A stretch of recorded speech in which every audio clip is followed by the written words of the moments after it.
So hello everybody, and thank you very much for organizing this interesting user meeting. I'm really enjoying all the talks, and I'll be speaking more from the perspective of a bioinformatic core facility, where we do bioinformatics analysis for a wide range of groups in collaboration.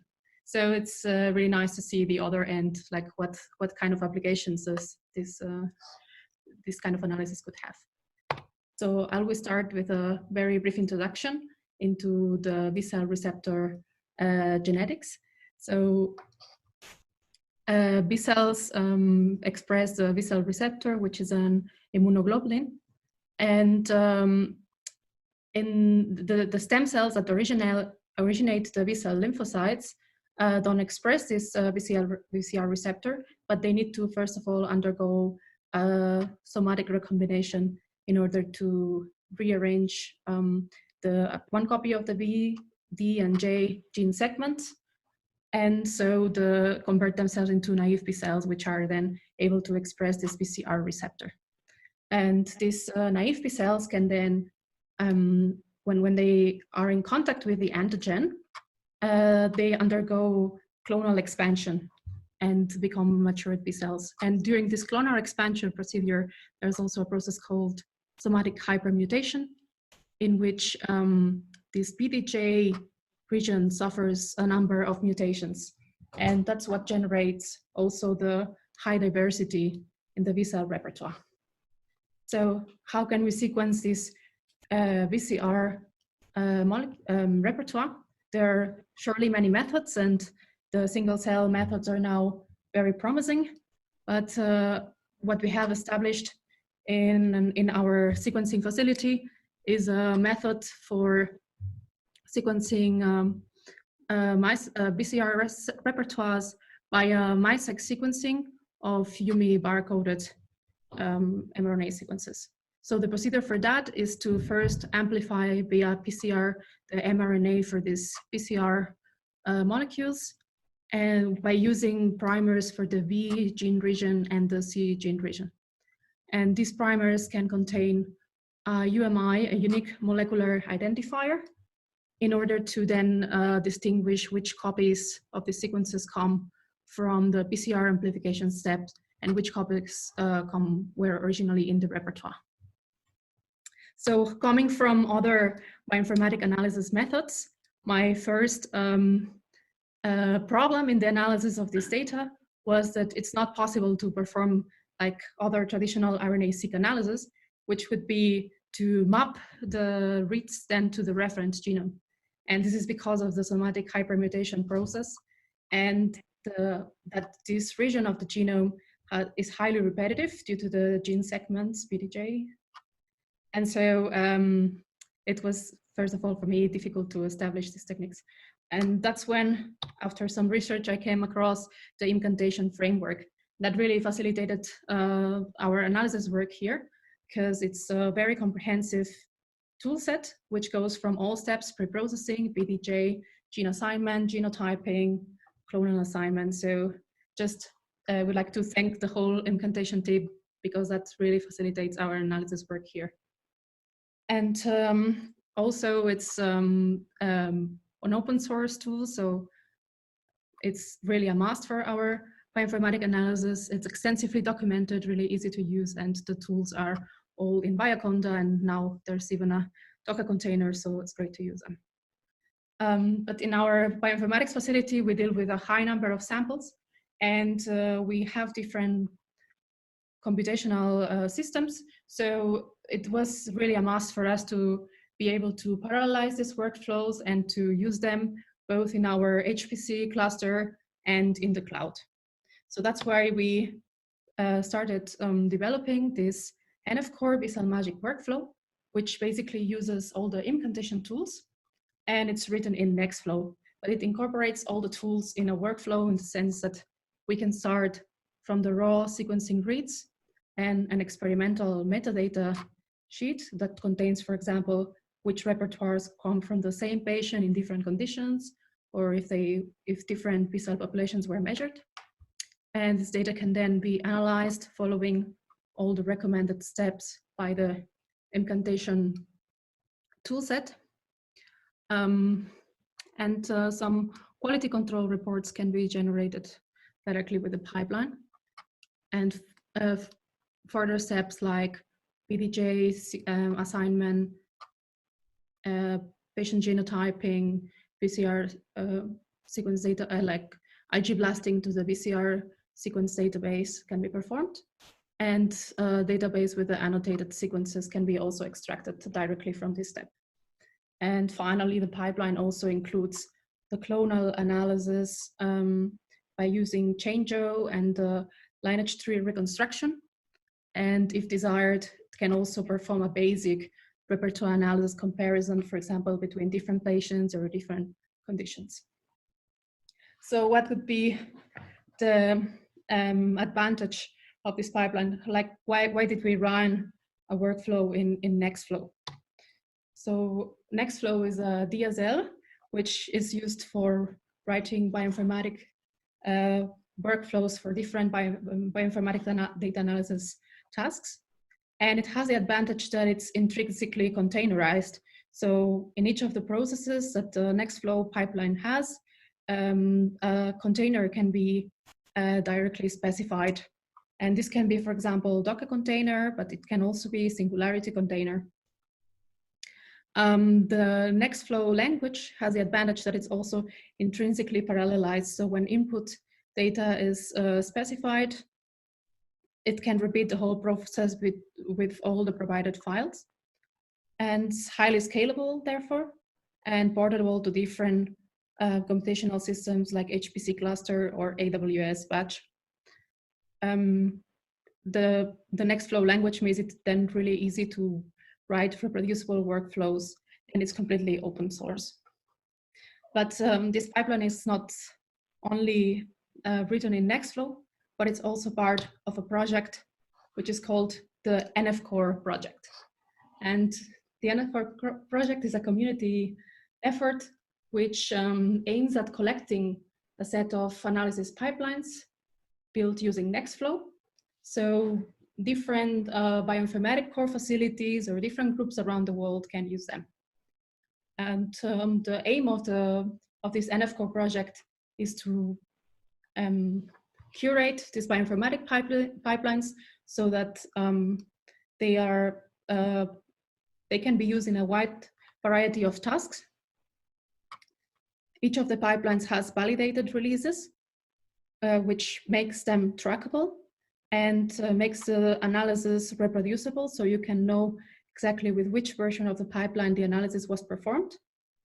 It's extensively documented and makes it very easy for the users to run those pipelines.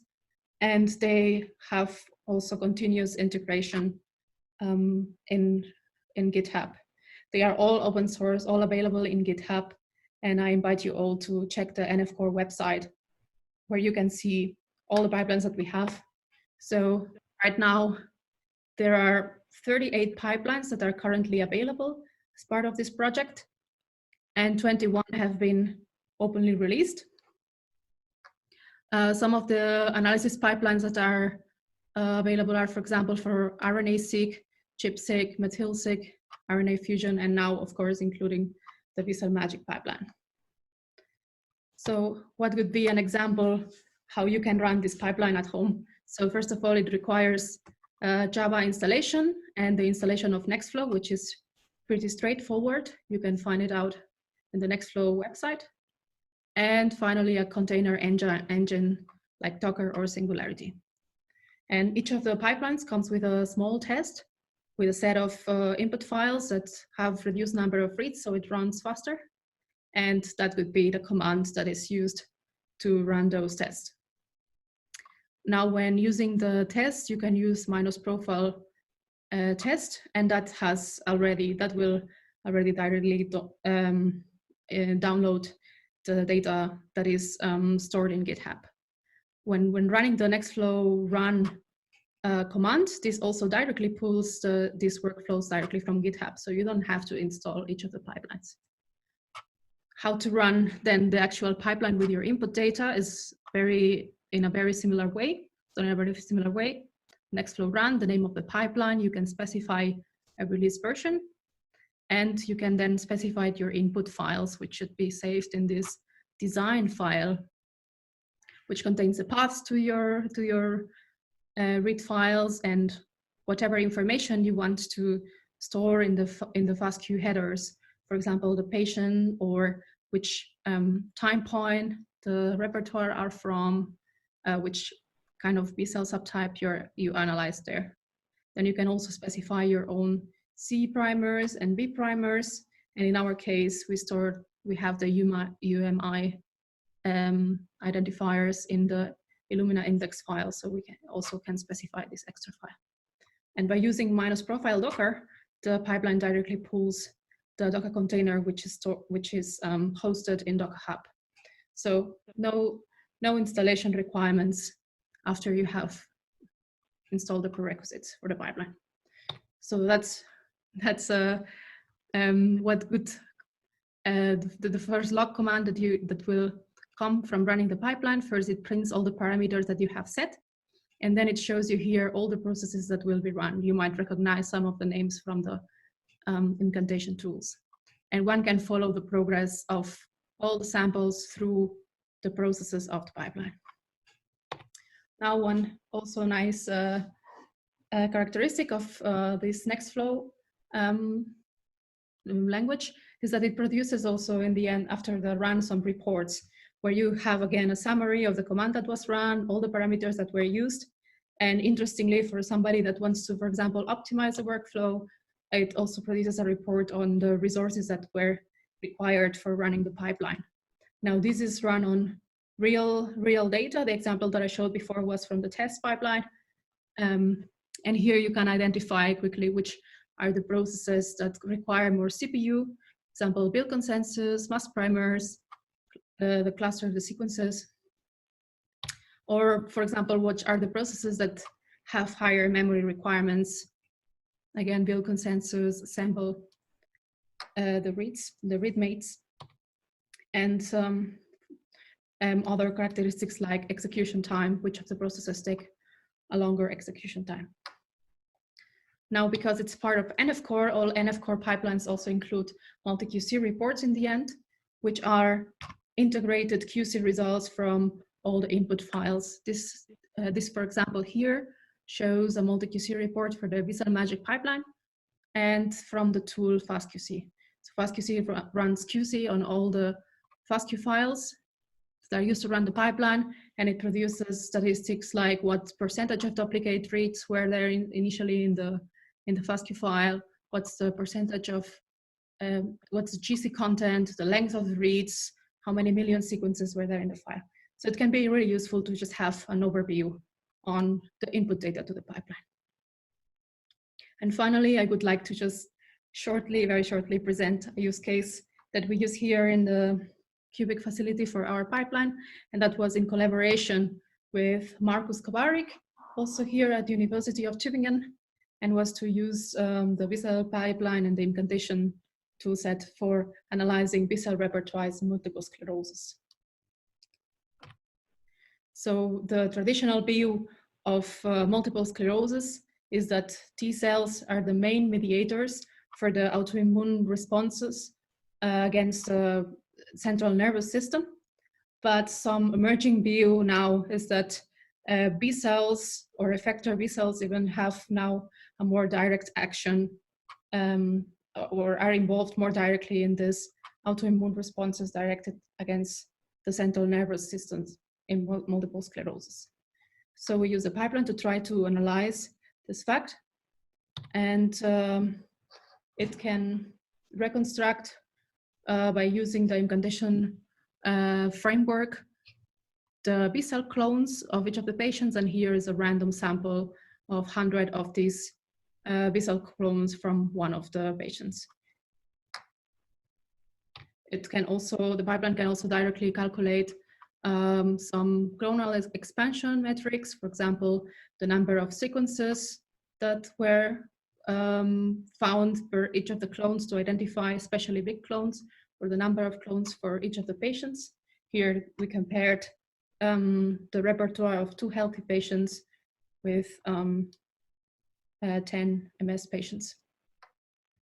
Other characteristics that can be analyzed are the B gene family distribution, the isotype distribution for each of the samples, and more like general repertoire metrics like the clonal abundance in comparison between the two groups, or the repertoire diversity. Now I don't focus much on the application case because our work here is rather developing possible analysis tools. But so just so you have here an example of what could be analyzed. And as conclusions and outlook, so please try it out. I would like to hear your opinion about it, and if you can find it interesting for your kind of analysis. If you have any questions, you can join the Slack channel on the NF Core website. And some planned future work for this pipeline would be to integrate also, or to add the possibility to analyze 10x genomics data in it, improve parsing, if possible, also add the possibility of analyzing T-cell repertoires. And finally, I would like to thank our collaborators, Dr. Markus Kovarik and Christoph Ruschel from the neurology department here in the University of Tübingen. They provided us the data from the MS patients, and they asked us for performing this analysis. My colleagues here at QBiC and the Incantation team, especially Susanna Marcus and Stephen Fleinston, for their continuous help. And thank you all for your attention.